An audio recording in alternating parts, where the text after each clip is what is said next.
Right. In the previous video, we looked at the reaction of the group 1 metals with oxygen and water.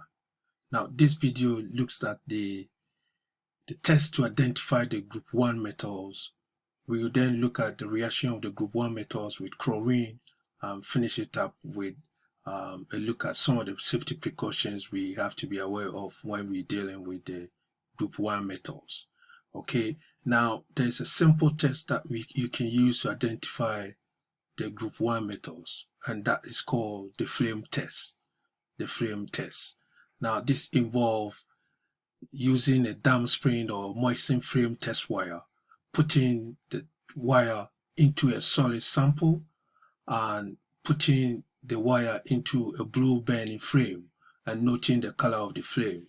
Now what happens is that each of the alkali metals produce characteristic color when they burn, and therefore when you put them in the flame, depending on the color you will get, you'll be able to identify the kind of alkali metals you are dealing with. And so, for example, over here, if the sample is lithium, you should get a red color. Okay, if it is sodium, you get yellow color. The flame, the blue burning flame will turn yellow, and if it is potassium, you get a lilac purple color. Okay, so we use the flame test to identify the alkali metal. You have to learn and know what happened with the other alkali metals, the color you will get when you do the flame test for them. So that is the flame test for alkali metals. You put a spring wire into the sample, then go ahead and put it in a blue burning flame and know the flame color. It's as simple as that. The color you get will tell you what kind of alkali metal you are dealing with. Okay,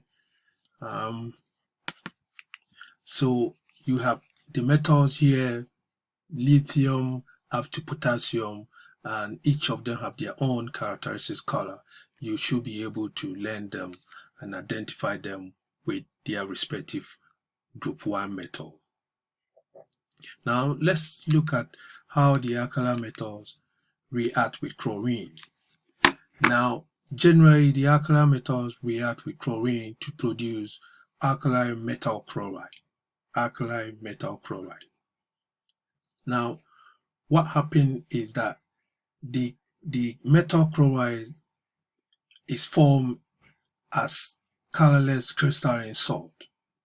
Okay, now you should be able to know the word and the chemical equation for each of the reaction of chlorine with the alkali metals. Now so over here we have lithium reacting with chlorine to form alkali metal chloride, in this case lithium chloride. Okay, now if lithium reacts with chlorine to form lithium chloride, what product are you going to get if sodium and potassium react with chlorine? Pause the video and write the full chemical equation down. Pause the video and write the full chemical equation down. Okay, so over here we've got sodium. If it reacts with chlorine, we will get sodium chloride. If sodium reacts with chlorine, we will get sodium chloride. What about potassium? Make sure you have a full chemical equation written down to represent the reaction between potassium and chlorine. Okay, so to recap, alkali metals react with chlorine to produce metal chloride, and this occurs in the form of colorless crystalline salt. Alright, they occur in the form of colorless crystalline salt.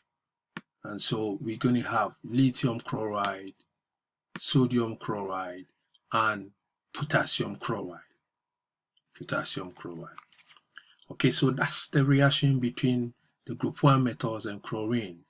Now let's look at some of the safety precautions that we have to be aware of when we are dealing with hazardous materials, especially the group 1 metals in the lab.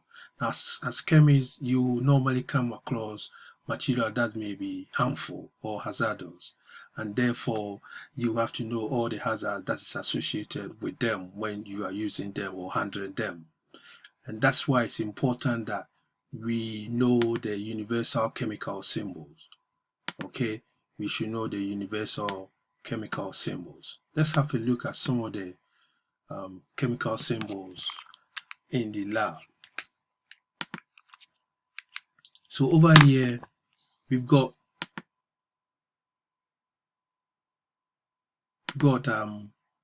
this as explosive.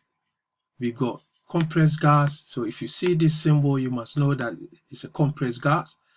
We got harmful, flammable, okay, corrosive, followed by health hazard. We got oxidizing agent, toxic material. If you see the symbol, you must know that what's in it is toxic. And lastly, we have environmental hazard. So know all the symbols and know what they represent. Okay. Now, when we are in the lab and dealing with the group 1 metals, what are some of the safety precautions that we have to take into account? Now, first and foremost, we have to put on our splash-proof safety goggles.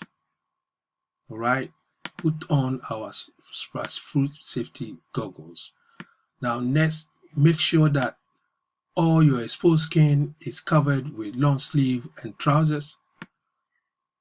Wear closed-toe shoes, no slippers in the lab. All right, and then you put on your long laboratory coat. In addition to that, you must be aware of all the emergency procedures and equipment in the lab. Okay, and then follow instructions. When you are in the lab, make sure that you follow instructions. Don't do what you want. And lastly, stand clear of reactions unless you are invited by whoever is leading it or you are invited by the instructor. Okay, so that's some of the safety precautions that we have to be aware of when we're dealing with alkali metals. Okay,